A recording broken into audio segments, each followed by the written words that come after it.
What's up, y'all? It's your boy eBay Fight Predictions, just like the great Capper Comparison loves. Uh, loves my intro. Gotta keep saying it. But yeah, we got UFC 257. This is a full card predictions. I'm gonna be talking about the whole card. It's an awesome card, man. It's a really enjoyable card. A lot of familiar faces, a lot of new faces.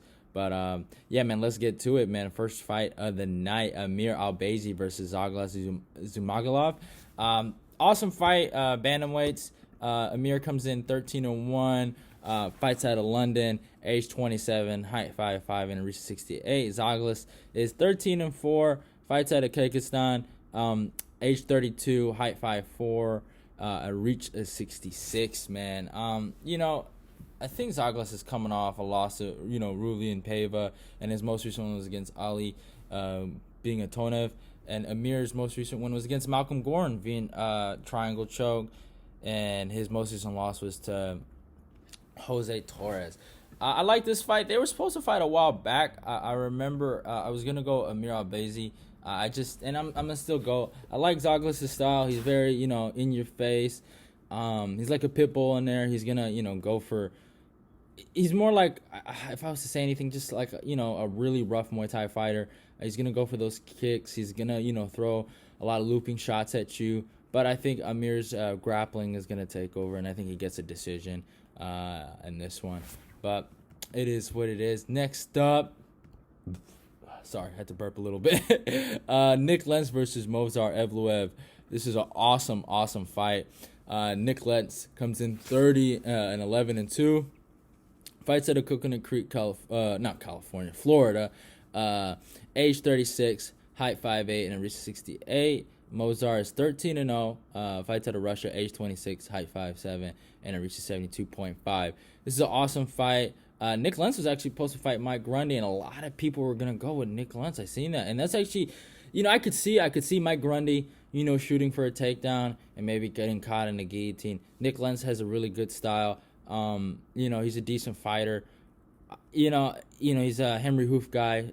He has a kind of like the Henry Hoof kickboxing style. I like a lot of the Henry Hoof guys, the Stanford MMA guys. They do their thing.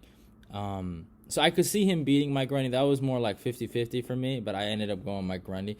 But I think Movsar Evloev he's talented, man. That Mike Grundy fight was competitive, but man, he impressed me.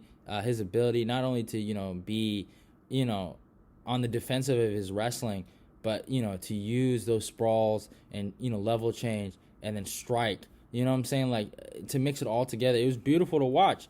But Nick Lentz is tough, man. He's fought two guys like in Arnold Allen. He is on a 2-fight losing streak. Arnold Allen and Charles Oliveira got KO'd in the trilogy of that fight.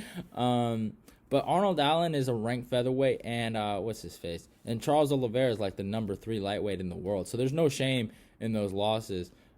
So all respect to him. But I just think, time has to catch up with everybody. He's 36 years old. I think Movsar Evloev is on the up and coming, and I think he gets this done. But you never know. Nick Lentz can pull it out the bag. But, I can see that coming. Next up, Andrew Sanchez versus Makhmud Muradov. This is an awesome fight. Sanchez comes in 12-5. Fights out of Missouri, age 32, height 6'1", and a reach of 76. Muradov is 24-6. Fights out of the Prague Czech Republic. I hope I'm saying that right. Age 30, height 6'2", and a reach of 75.5. Andrew Sanchez's most recent win was a KO Wellington Turman. Man, that shocked me. I did not see that coming. And Makhmud's most recent one was against Trevor Smith. So both guys are coming off really crazy KOs. I like the fight, but I think Andrew Sanchez his last loss was to Marvin Vettori. That's not a bad loss to have. I think Andrew Sanchez is a really, really good opponent. I think he's gonna really challenge Makhmud. I think Andrew he's confident in the stand up, but really he's a wrestler. But he gasses out. So what I can see happening is that I think Andrew's going to try to stand with Muradov for a little bit and then try to level change and go for takedowns. But I think Muradov is the truth. I think he's the real one. and I think he gets a KO in the late. But I think there's going to be a bit of a fight. I think Sanchez's wrestling he's gonna have some success. He might win a round with his wrestling, but I can really see Muradov, just biting on the mouthpiece, and Sanchez is getting tired, and I think he knocks him out in the third round. So I'm going Muradov by third round TKO. I'm gonna start saying it. My boy Capper comparison. I'm sorry, man. I'm gonna start saying how I got these fights going on because I keep forgetting to say it. I seen on your video. I forgot to say one of the. I think it was. I forgot what fight, but I'm positive I said decision in my head, but I forgot to say it in the video. So it doesn't matter if you say it in your head. You got to say it on video. So, Andrew Sanchez versus Makhmud Muradov. Makhmud Muradov by TKO third round. Saying that for you. If you haven't checked out Capper Comparison Show, go check it out. It's awesome. I love it. I love watching. Even if I'm not on it, it's awesome to see what other people are picking. So it's a really good way to kind of see what's how people are going instead of just searching like for each channel. But let me not go on a tangent. But next up, Khalil Rountree versus Marcin Prachnio. Khalil Rountree comes in 8-4, man. Fights at Las Vegas. No, actually, he might be fighting at Thailand. I'm not sure. But that's what Tapology is saying. Las Vegas, Nevada. Age 30. Height 6'1". Reaches 74. Prachnio is 13-5. Fights out of Poland. Man, he's doing the Poland people. Man, he's doing them sad. He's being a little bit of a shame. Well, I didn't know he was from Poland. But yeah, he's actually fighting out of the Netherlands. But in Amsterdam. So that's interesting. Age 32. Height 6'3". And reaches 74. It's an interesting fight. Khalil Rountree's coming off a loss to Ian Cutelaba. That was from really the grappling aspect. Ian just took his ass down and kind of just took his soul. And it was kind of sad to see Khalil Rountree like make that video right after he lost. He was crying and everything. I was like, oh my God. And he was coming off that crazy win over Eric Anders, and he looked amazing, and it just looked like, wow, like Muay Thai personified, man. He looked so great in there. And then Marcin he's on a 3-fight losing streak. I think it's Sam Alvey, Magomed Ankalaev and Mike Rodriguez. Ankalaev, I'll give him a pass for that, because he's proven to be really great. But I can just see the same thing going away. Marcin, obviously, he has to wrestle. If I'm him, I wrestle. Try to get this to the ground and maybe go for some success. I seen that he went forward against Mike Rodriguez. He's on a 3-fight losing streak. I know he wants to win. He's fought recently. Now, Khalil Rountree hasn't fought since, I think, last year. Or, in 2019. Actually, he didn't fight in 2020. So, a little over a year ago, I think it was near the end of 2019. I think maybe Jack Hermanson versus Jared Cannonier card, if I remember that. But, he hasn't fought in a minute, and I remember he was saying he was going to retire. I think they gave him Sam Alvey, and then he said he was going to retire. So I don't know what the thing with Khalil Rountree is, but I'm going to say Khalil gets it done. Second round TKO. Marcin's just chin isn't what it needs to be to deal with a guy like Rountree, but he could win it though. He could. I wouldn't be surprised. Next up, Sara McMann versus Julianna Peña. This is super, super interesting. Sara McMann comes in 12-5. Fights out of South Carolina, age 40, height 5'6", and reaches 66. Julianna Peña is 9-4. Fights out of Washington, age 31, and a height of 5'6", and reaches 69. So this is going to be interesting. Wrestler versus kind of like jiu-jitsu girl. Sara McMann took, I think, a silver in the Olympics for freestyle wrestling. So she's a really good wrestler. She's coming off a win over Lena Landsberg. She has lost to Marina Reneau and Caitlin Vieira. So, it is what it is. Julianna Peña is coming off a loss to Jermaine Durandamine via guillotine choke. I was kind of happy Jermaine got the W there. And I think her last one was against the former flyweight champion Nico Montagna. So 4-2, by the way. But it's an interesting fight. These girls are, I think, highly ranked. Let me check their rankings, actually. I didn't check because Tapology be lying about their rankings. So,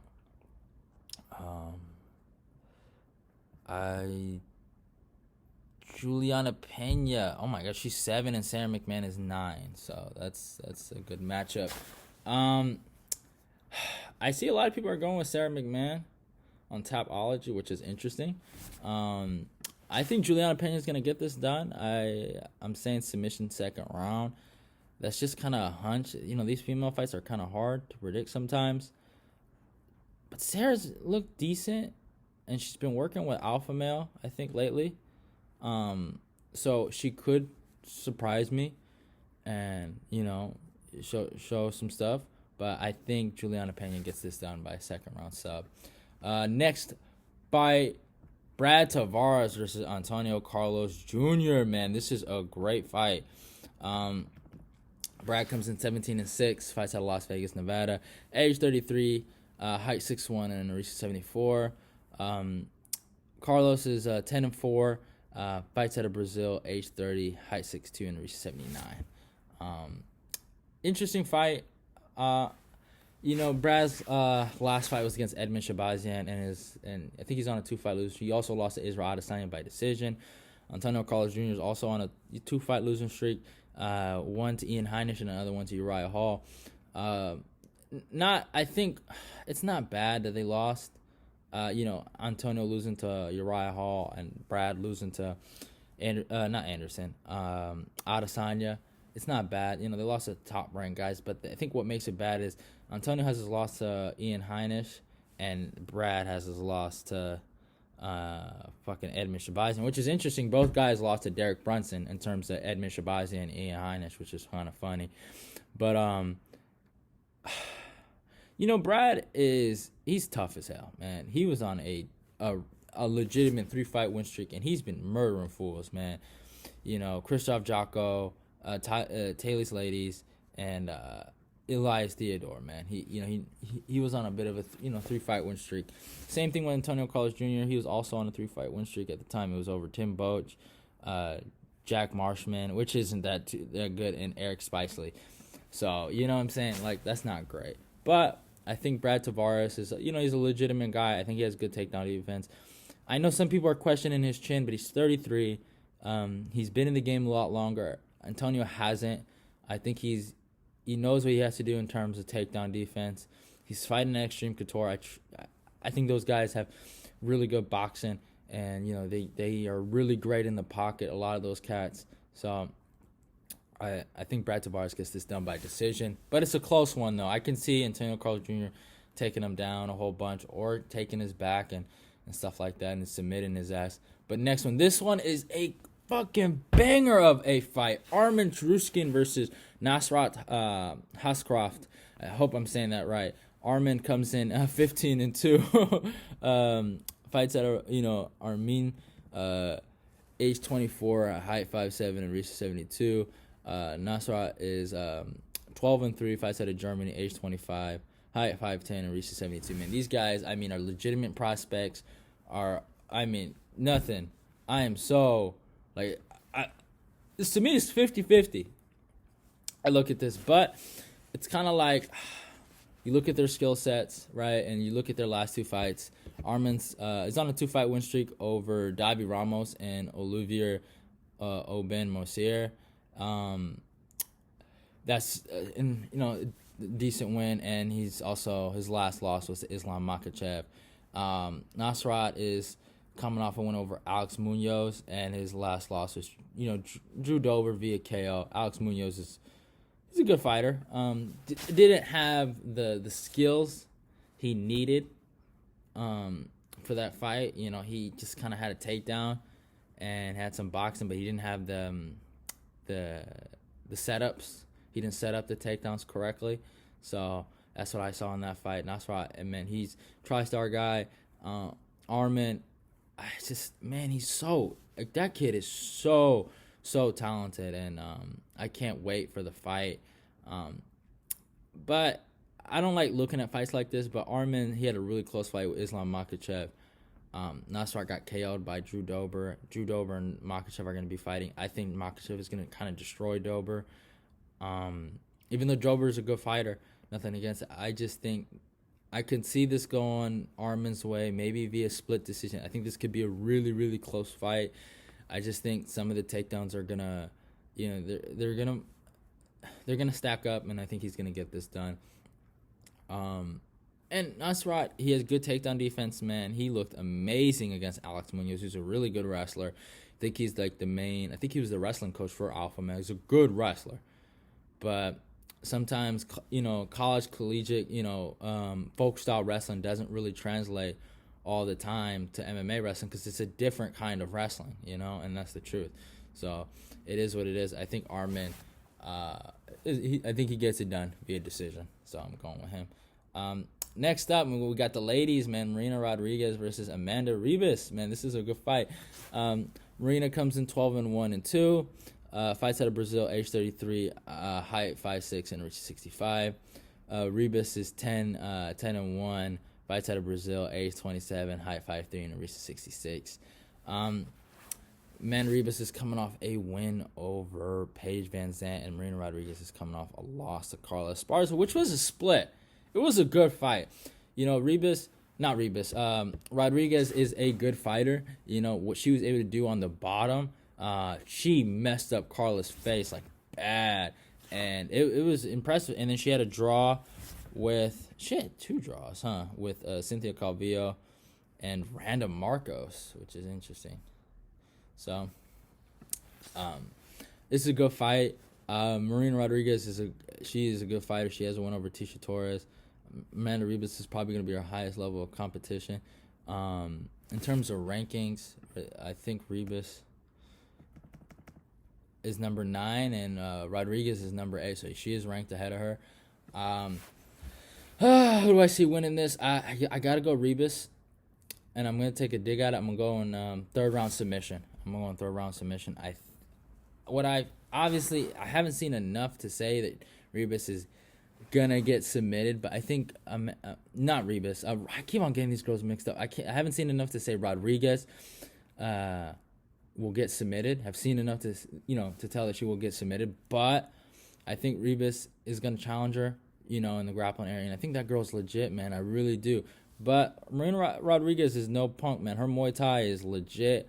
She fucking hurts girls, man, and I think this is a great fight.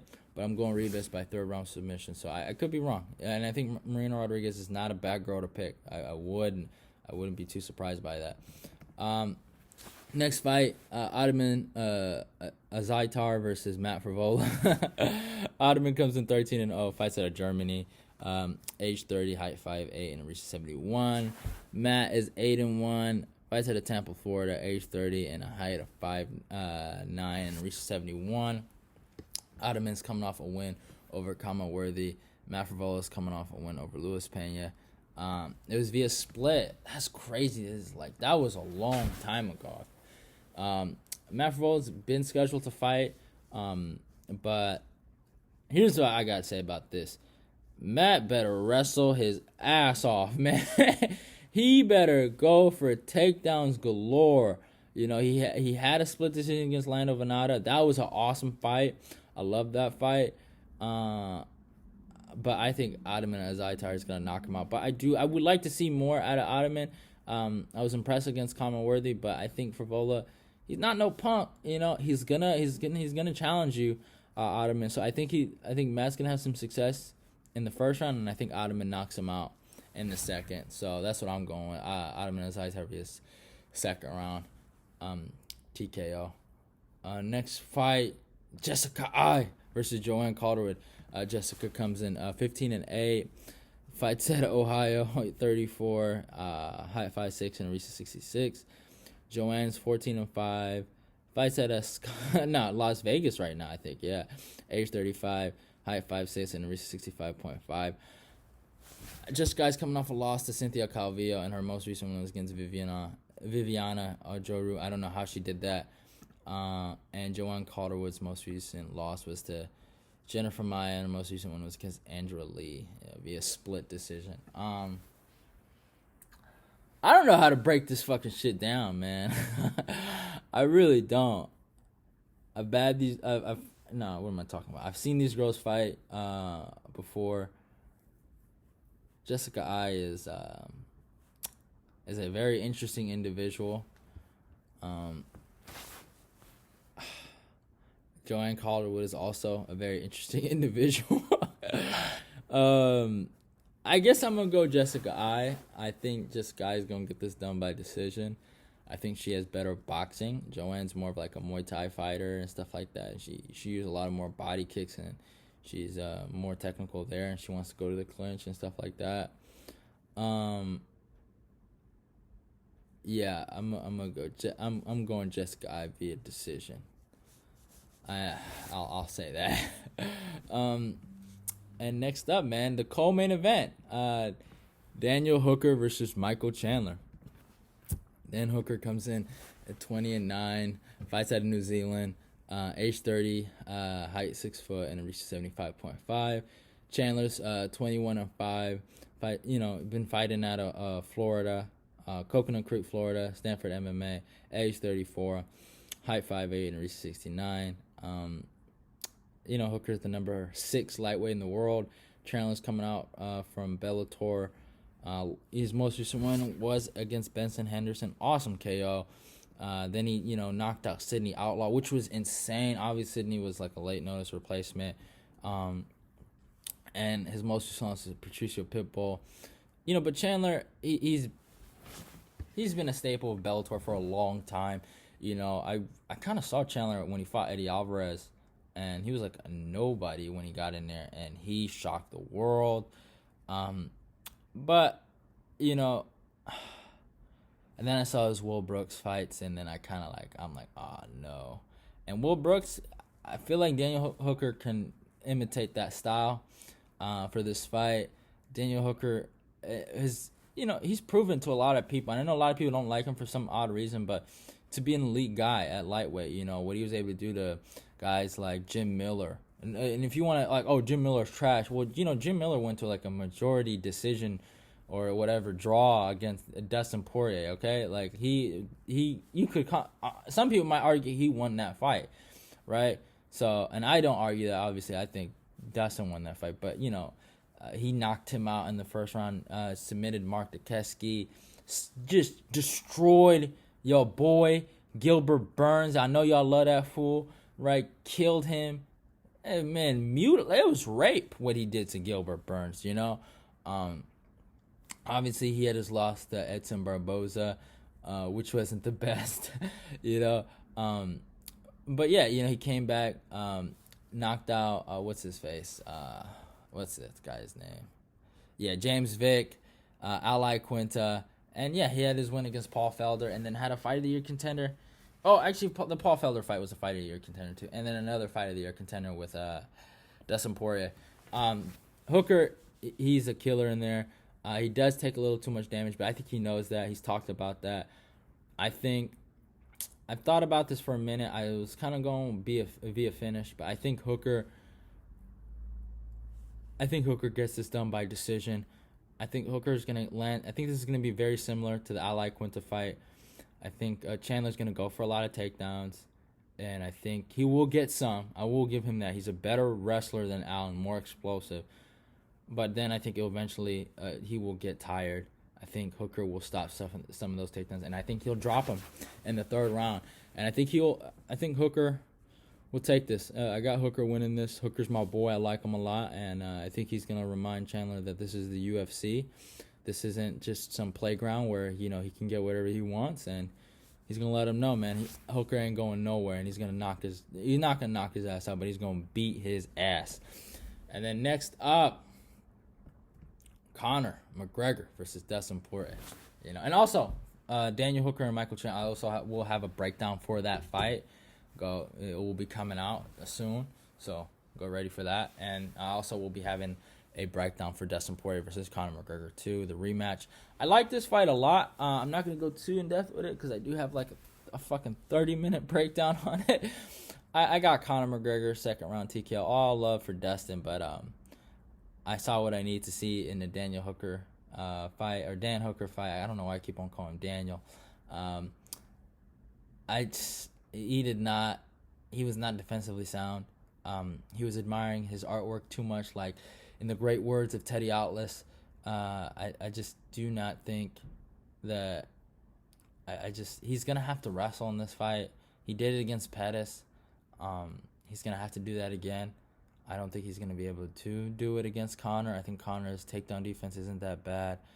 And I think Pettis was accepting the guard play because Pettis likes to get submissions off his back, so I think that's why they were grappling a lot in that fight. Dustin can take people down. I've seen him take down Justin Gaethje. But I seen him struggle to take down, and Jim Miller too, but I seen him struggle to take down Daniel Hooker, man. He could not take Dan down. He had a hard time. He took him down like once, but Daniel had so much success in defending his takedown and then picking him up and throwing him around. And I think in the 5th round, he picked him up and slammed him. It was embarrassing. I think Dustin has improved a lot, but I think Conor has his number. And I have a rule. I don't go with the guy, that lost the first fight in the rematch. I never do that. Usually the guy that won the first fight will normally win the second fight. That's usually how it goes. I think Conor's going to get this done. And I think Conor he'll let motherfuckers know, man, like, I'm not done. And I'm going second round TKO with Conor McGregor. I think the guy he's not no punk, man. And Dustin obviously isn't a punk too. But, and obviously Dustin doesn't want to go out there and just lose, that's not who he is. He's not going to just go out there and let Conor knock him out, but I just don't think there's anything that Dustin can give that can really stop Conor from, landing that shot. And I don't know how durable Dustin really is. Everyone says, oh, he's more durable in 155, but he gets knocked out by Michael Johnson. Looks like a fucking idiot. Obviously, he was bald, but Michael Johnson stunned on him while he was on the ground, right? Y'all remember that. He took his mouthpiece and let him know, you're my son. He told him that, you are my son. And Dustin accepted that, and that is just facts. I'm not trying to be disrespectful or nothing, but I just don't think there's nothing. Dustin has to make it a dogfight. That's where he has to. And I'll say, I'll be nice. That's where Dustin can really win this. He has to make it a dogfight. He has to make it like the Diaz fights. He has to get it bloody, And like he said, he has to challenge Conor's cardio. That's where he gets him. So, but I don't think he can do that. I don't think he's durable enough to do that. So, it is what it is. Hope you guys enjoyed the video. Don't forget to follow my Instagram and my Twitter. eBay Fight Predictions is out. Love y'all and goodbye. UFC 257 is going to be awesome. I can't wait for it. Can't even talk. That's how great the card is going to be. Love y'all and goodbye.